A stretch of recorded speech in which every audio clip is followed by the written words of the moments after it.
Hey. Hey. How goes it, man? It goes good. Hi, everybody. Welcome. First time. His multiple times, so whatever. Excited to be here. So excited to be here.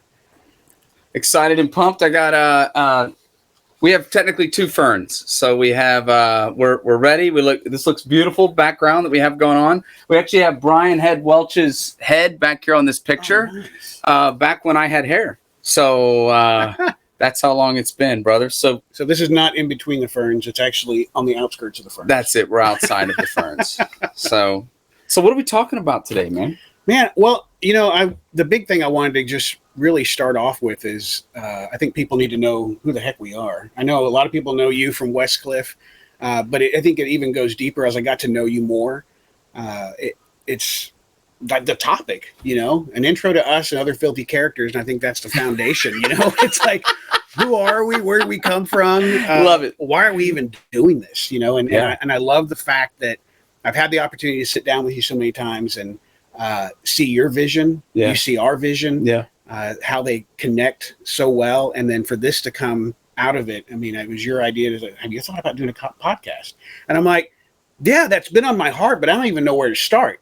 So this is just really cool because I've had so many opportunities with people out there just on the road that these stories need to be heard. The things that everyone feels but doesn't like to talk about, let's talk about it. Yeah, so, I love it. Yeah, so just brief about myself, I guess I'll start there is, and I'm sure more and more will come up as we do more podcasts, but second grade, I mean, I remember being in Pomona, California, and that was my first real big intro. I grew up in a Christian family, but second grade, it came to life. Sitting in a large, chaotic youth environment. I remember it was a gym of some sort.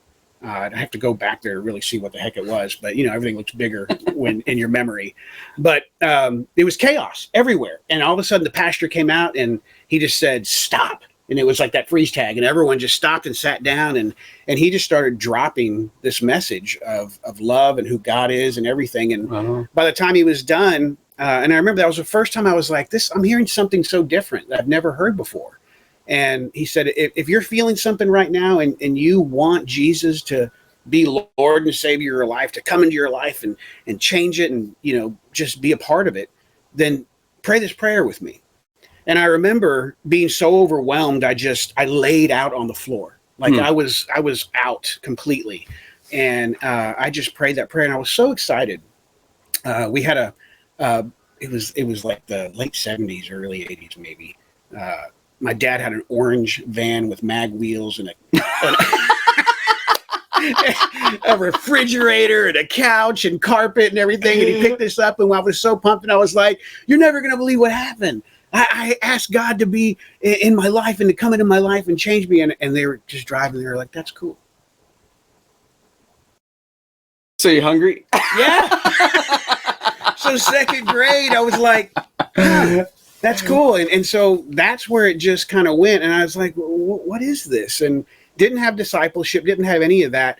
And then chaos ensued. Were they pumped though? Mama was pumped. I think dad was pumped. I know they were. They just, I think that was just the culture we grew up in. It's like, this is what you do. Yeah. That's good. You did it. All right, let's do this. We've been waiting for you to do that. Yeah. It's about time. My gosh, second grade. It took you that long.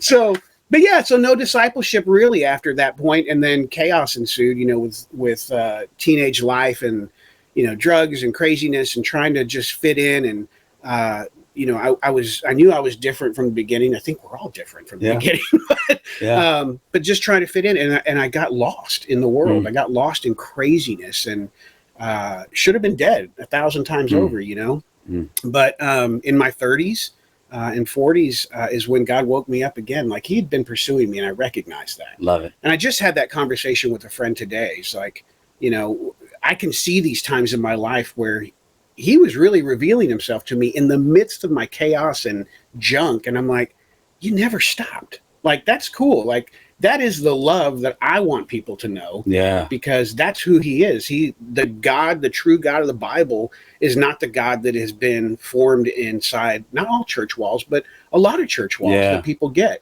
Yeah. And they're like, he's a God that you got to get right first, and you got to be fixed first, and you got to get it. Right. That's not him. He's constantly running after us. So that's kind of the overview of who I am. Dig it. Yeah. Dig it. So and the tats. Man, come on. The tat game is going hard right now. I just got well, where is it? Finally got some deeper real estate there. So. Love it. No, my story is kind of odd because I'm from a restaurant family. We're just blue collar, get after it, working hard. 2 generations removed from me were some pastors. And what's crazy is my grandmother was like the daughter of a pastor, Lutheran pastor, but she had this weird, interesting kind of quirk about her, and that was she loved that part of her family, that history. She was devout in the church, but she always had a little bit of cynicism about the institution and about people's motives, and that just a little bit. She'd always work in something like the end of a sentence about how great it all is. But remember, Josh. Right. They're just people too. There always be something which like leave a little like a gap, you know? And like, so it kind of kept from a pious nature ever working or weaving its way in. And, I never wanted to be a pastor. My wife didn't want to marry a pastor. So when we got married, neither one of us got what we wanted, because I ended up becoming a pastor. It wasn't my goal in life. Honestly, I had issues I just didn't think they understood pastor. And I hate to say this, if you're listening out there and you're a pastor, it's weird to be a pastor and to say this, but like, I didn't think they understood normal people. I'm not joking. I didn't think they knew how to have fun. I didn't think they knew how to connect with culture. And so I just got really into like rock music and stuff. I was playing in the Molly's pubs before I was old enough to even be drinking. And it was weird. My dad would take me and he would sit in the back. I'd play really loud rock music and he would just patiently, like, he was just supportive. Yeah. My old man is barely got, CD, high school student. He's the best theologian I know. And what I mean is not knowing the Bible front to back. What I mean is like applying, like following Jesus in life when the pressure's on. Yeah. And so I just had this weird mix of influences, sports, basketball. He took me down into the 5th Ward and would leave me there 8 hours a day with one coach and other kids. This is when I'm like 7th grade. So I just like music and sports, and the way for some reason they chose to handle me, put me around a lot of very different people. And so even coming through the seminary, it's weird. Like I watched what the Whosoevers are doing, and that was like my heart. Yeah. My heart was never to be, and I'm thankful for where I am. Don't get me wrong. I love the people that I have, but whenever I got to go and see what you guys were doing, I was like, dang, I love it. And so you got that early. That's like authentic and not sheltered. That's like, this is what the real world looks like. It was like they had a weird way of like exposing me to it. That's so cool. Without me getting shot. I don't know how that happened, but like yeah. So I'm thankful because on one hand, I was very blessed with a very stable situation around me, but on the other hand, I got to see what the crazy music life can look like, right? How life can get away from people, and then the way that the people that spoke into me, they really required of you a certain degree of humility, and so I couldn't get on board with what you're doing fast enough. That's cool. That's how it is, man. That's cool. I actually told Brian, we were talking one day, and because obviously he's like rock star, status, and I'm like, I believe that God saved me from that, rescued me from that, because I think his purpose would not have been handled had I made it into that realm. Yeah. But now I get to play in that realm without being in that realm. That's it. That makes sense. That's it, man. I'll take that, Lord, because I love it. Let's have more fun. Amen. And not die. Amen. In a bad way. And not die in a bad way. Yes, I love it. I love it. Well said. Well said. So and that's where I think it comes to this as we get to know each other, as we have come together with this podcast. It's like, why are we doing this? And I really had to think that through. Like, what's the main purpose? And it's like I said, I want to share that with other people. Yeah. I know you want to share that with other people. That's our hearts. Yeah. We want to open up conversations, and there's, we might not be able to get to the chats and the questions here, but put the questions that you have. And that's what I thought about. It's like, what questions and topics do you want to talk about later? Things you don't understand, things that annoy you, about Christianity, church, the culture, whatever it is, but also things you love. I think that's important too. Absolutely. You know, because there are things that we love that aren't talked about. Absolutely. You know, like the outreach, you know, going to a bar and hanging out and just, there's nothing wrong with that. Yeah. We can go out there and have fellowship in those places. Absolutely. So, so that, and I think that brings us like full circle. Like, what's the topic today? You know, that's my life. I told Josh earlier, my buddy wrote a book, Dr. Luke Holter, called The Filthy Fisherman. And when I first read the title, I was like, that's kind of funny. I mean, that's and it made me think, like, that's the problem is we think of these characters in the Bible, right? Yeah. Of being just almost unreachable or unattainable characters because they did so many great things. Yeah. But when you really look at the root of them, they were filthy fishermen. Yeah. That started this culture. Yeah. They were the ones that were Peter. Yeah. Like, I call him the sailor. Like, he had a mouth, right? Right. I mean, that's what they say. That's what I wasn't there, but well, you're talking about making it clean, you know? So it's like it doesn't work on the felt board, Sunday school felt. We're old enough to remember the felt board, Sunday school. Yeah. There was no cutout for Moses killing a man with his bare hands. You know, we gloss over all of it. That would have been good, though. What's that? Well, that's Moses killing someone, honey. Yeah. Oh, okay. Yeah. Or Noah. Yeah. You know, someone said, Noah was a drunk. And I'm like, wait. Okay. He did. There's a good story there. But, and that one I think about too, it's like, you know, he came off of 40 days and 40 nights, right? The earth was perfect right before that. Yeah. From an earth standpoint, not necessarily the people standpoint. And then things changed, right? Yeah. And the environment changed. And I don't know how long that was afterwards. I mean, that's a whole theological thing, but I don't really get into it. I look at the story and I'm like, oh, Lord, that's cool. Yeah. So all of a sudden, what I'm sure didn't get him drunk before found himself drunk later, right? Yeah. And so that's what they say. And that's that whole story where his kids walked in on him and one did wrong and one did right. But as I thought about that story, I'm like, okay, there's a time in my life when I'm drinking and I know I'm getting drunk, right? Like, you know it, and you keep going. Yeah. And I thought about that. You know, did he feel that? He had to have. I mean, I'm sure he was more sensitive to it because it wasn't around before. Yeah. But he got to a point where he was passed out cold, naked, right? So did he feel that in between? But then my wife said, but wait, can you imagine? Like, what we're going through today, Ukraine and all this stuff. Again, politics, I don't care about any of that stuff. I just care about what's happening with God. But he just experienced the worst of the worst. I mean, complete world annihilation. Yeah. Did that feel good to him to just go, I'm out? Yeah, it's so easy to judge. Right.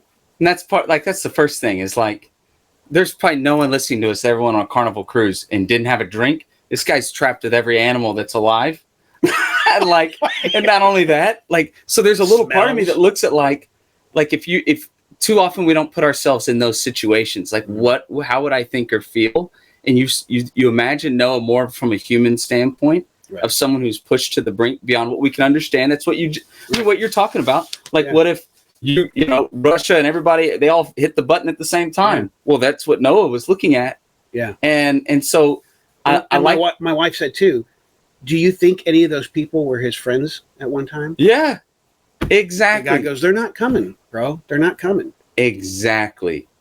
So I think that's the first thing is what is so often missed. And sometimes it's in the way it's taught or preached or what have you, is that the kind of people that in our own families, we omit their picture from the family group picture above the mantle, or we don't talk about Uncle Ted.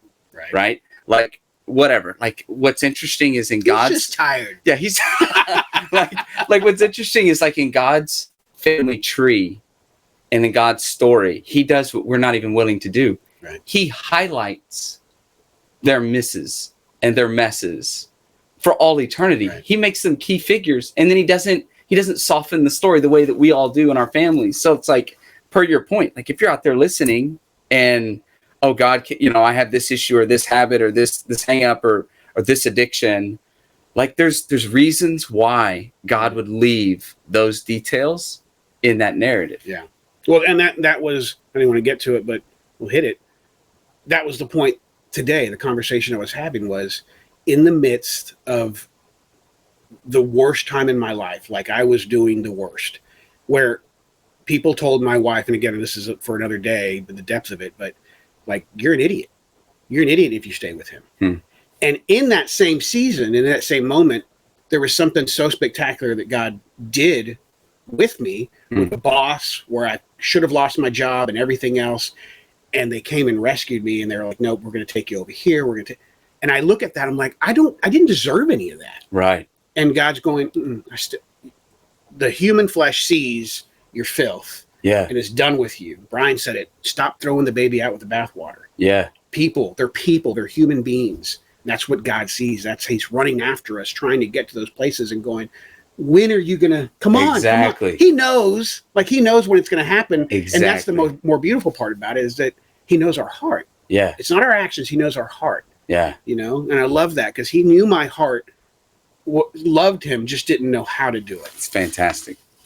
Yeah. So, but yeah, any other characters? Jacob, the deceiver. Yeah. I mean, that dude. That's literally your name.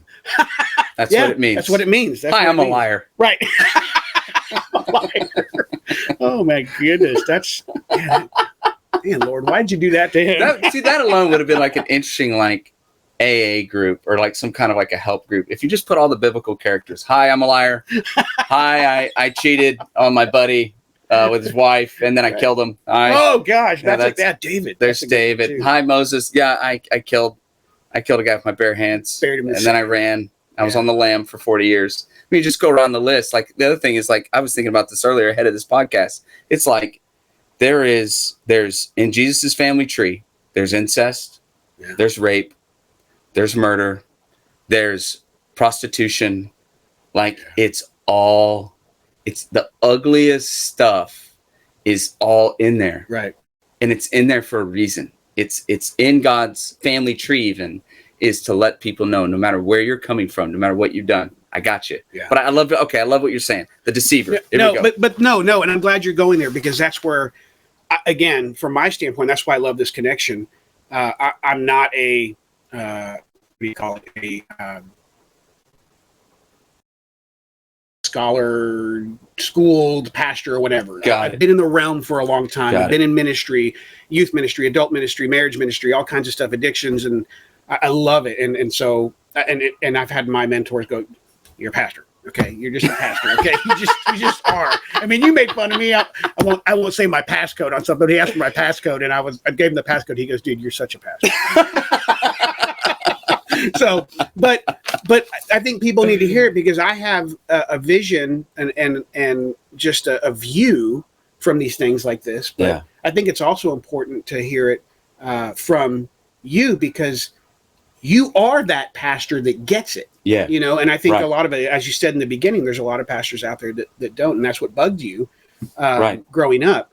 And I think sometimes we grow up sheltered. And I know some of these pastors, and I love them dearly, but there's no life experience there from what, like me and the people that I work with and talk with.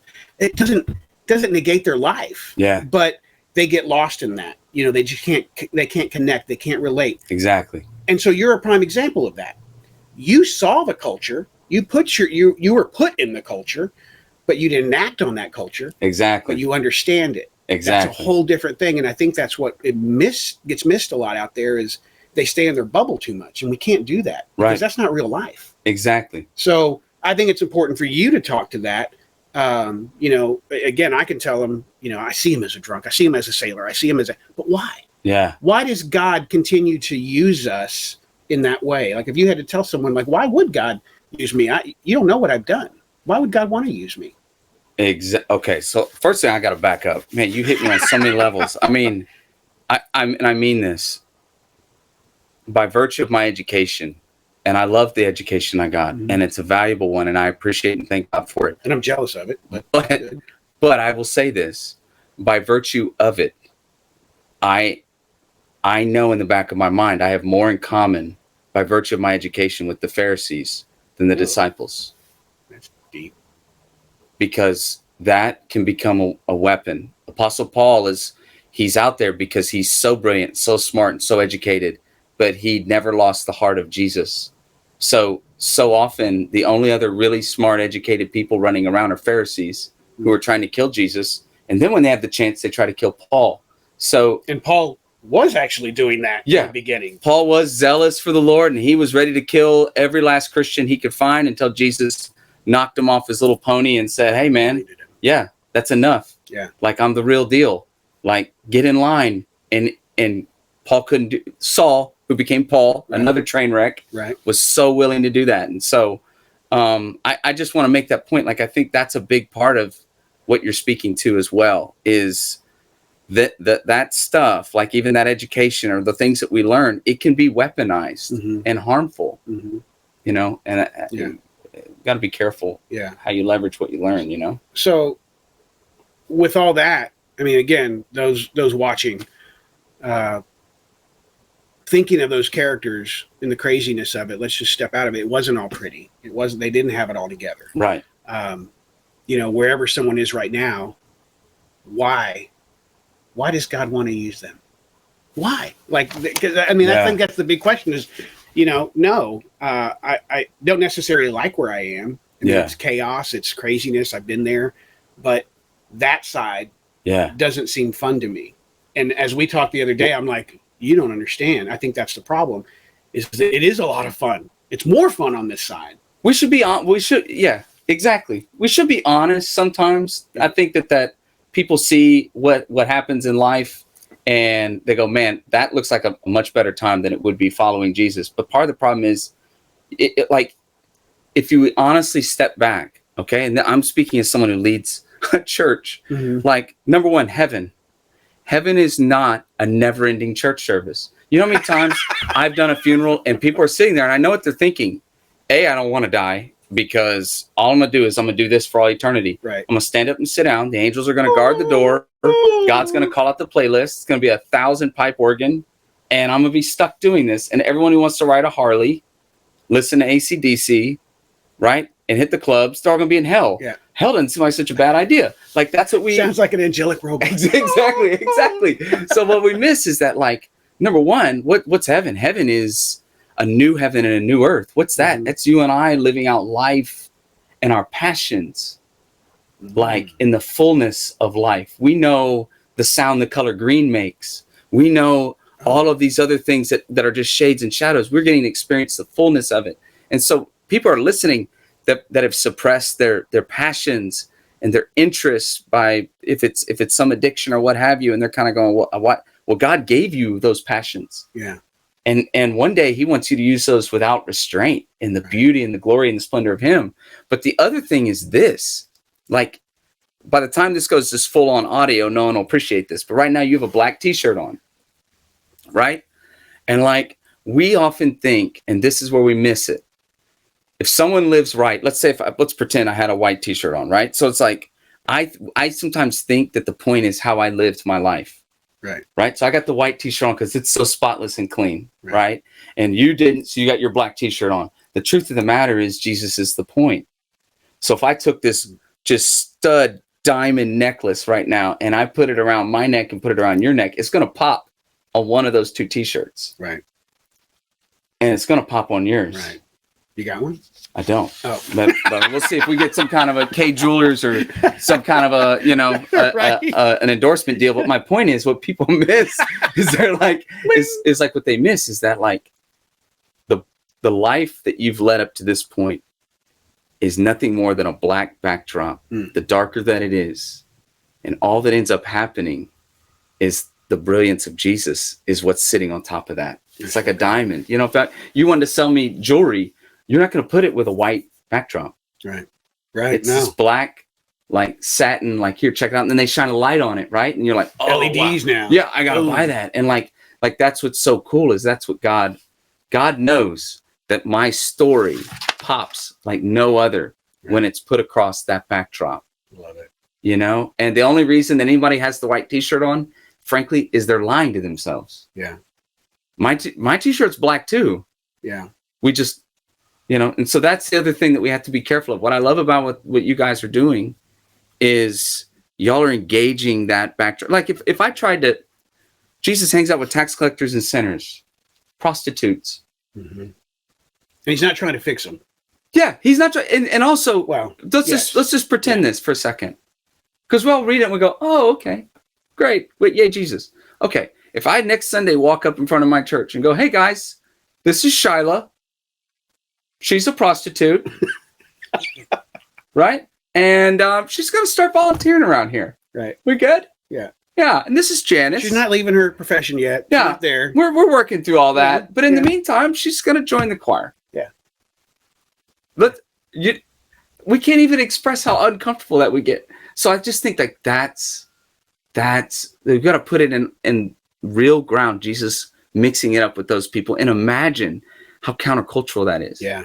That's what you guys are doing. And I think that's why people like myself and others are gravitating towards it, because we know it. We know, when you see scripture being enacted. Right. And I think, and it's so good, that point, because I don't see, the whosoevers don't see an us and them thing. Like it's, because that's always bothered me, because I was that guy. It's like, you're sitting in church, you haven't come to know God yet. And my wife and I talk about this a lot, is so tough for us, because we know there's someone there that's trying to figure it out, and they're going, our job is to go out and talk to the sinners and talk to the lost, and they're like, you're like, well, that's me. Like, they're talking about me. This is real uncomfortable.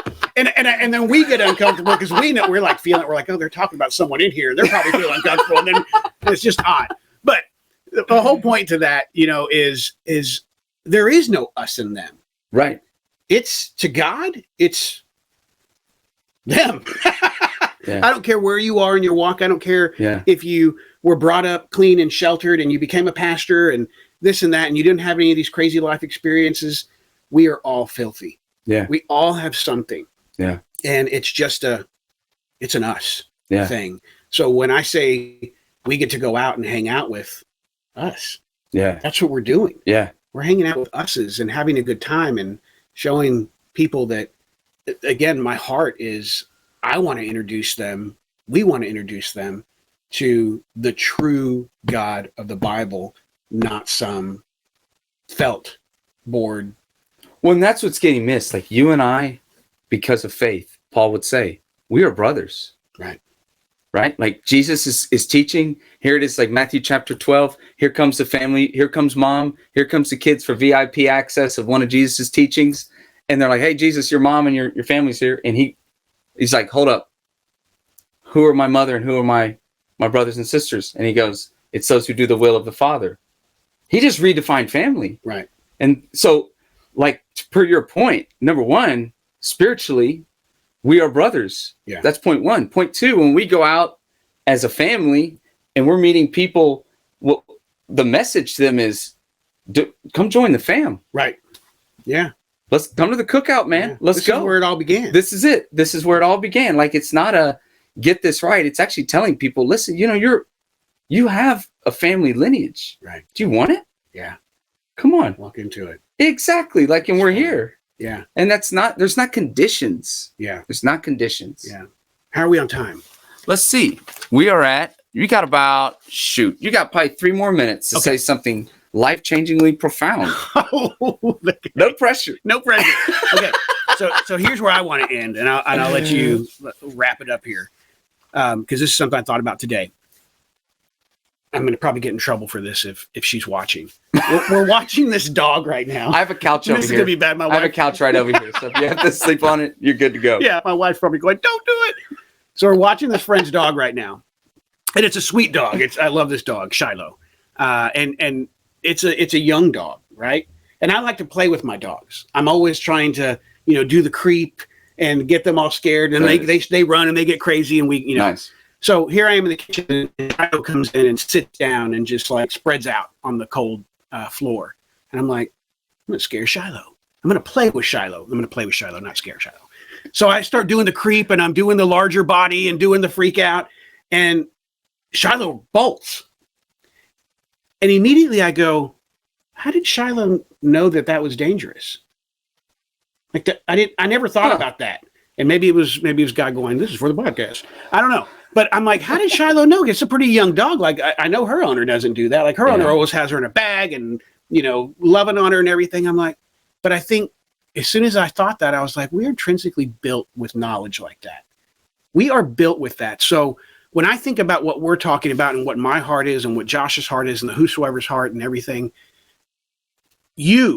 us, we're all intrinsically built, but something is off. Yep. And I think, that's what I want to leave you with, is if there's something about the church culture or God or something that makes you want to run, that makes you want to go, I don't like that. Something's off. Yeah. Something's off. And that's not the way it was meant to be. I agree. That's where I want to leave it. I agree. I love it. And that's why we're going to do this. I love it. I love it. And I guess also to speak to all of you out there, like I have 3 kids. They still get this question wrong every time, even though I've asked it now for 3 or 4 years. But it shows the human condition. And I will hold them and I'll say, do you know why Daddy loves you? And inevitably they still get it wrong. They go, well, because I do good in school. Oh, because I'm smart or I'm funny. I mowed the lawn. Right. And it's our natural bent to assume that the relationship is transactional and not transformational. And it's our natural bent to think we always have to do something to be loved and accepted and brought into a family. And I correct them every time. I say, no, Daddy loves you because you are his kid. It's not what you're doing, it's who you are. Right. One's an identity and one is a never-ending wheel that even when you're a follower of Jesus, if you play that game, it is exhausting. Mm-hmm. And it is an unreachable, unattainable, unrealistic, and honestly, a joy-sucking existence to think that I have to get on this performance wheel to be good enough for God. And the condition of the human heart is transformed in grace. Grace. What's given that's not deserved or earned. It's just given. And it's an identity thing. And it's just in simple childlike faith. Yeah. So for my children to get it, to know that it's their identity, Yeah. My wife says that all the time. It's like, because I don't care where we are. I think we're all, no matter how good we are and close we get to God at certain times, there's still something chasing after us that wants to kill us too.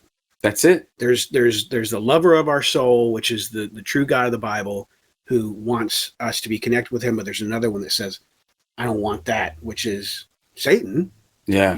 Evil that we can see all around us that wants to destroy us. Yeah. And so we get caught up in that sometimes, even our flesh, no matter how good we are, that we fall for the lie. Yeah. And my wife always says, you're not a beggar, you're a son.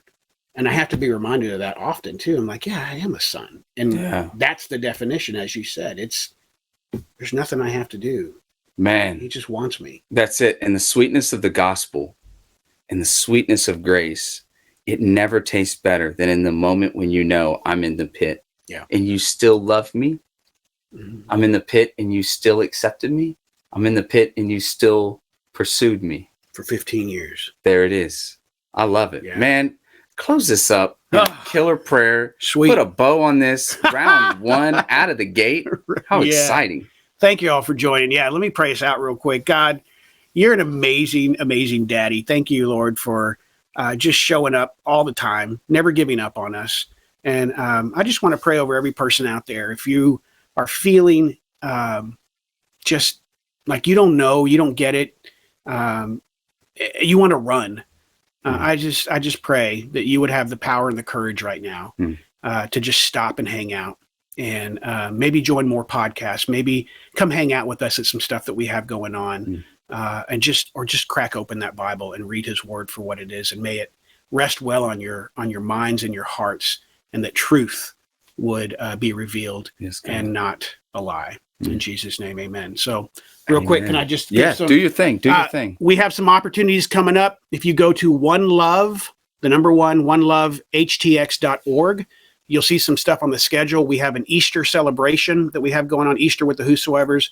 Brian Head Welch is coming in with Ryan Reese. We're going to have 3 hard-hitting local bands playing there. It's going to be killer food trucks, all kinds of stuff. It's at Wildcatter Saloon. Yeah. at a fun place. And then there's some more stuff on there May 14th, 4 bands. And then we're going to also work on a couples night and all kinds of good. It's going to keep growing. Keep joining us. Keep having a great time. We look forward to seeing you out there. We love you. Love you guys. Bye. Bye.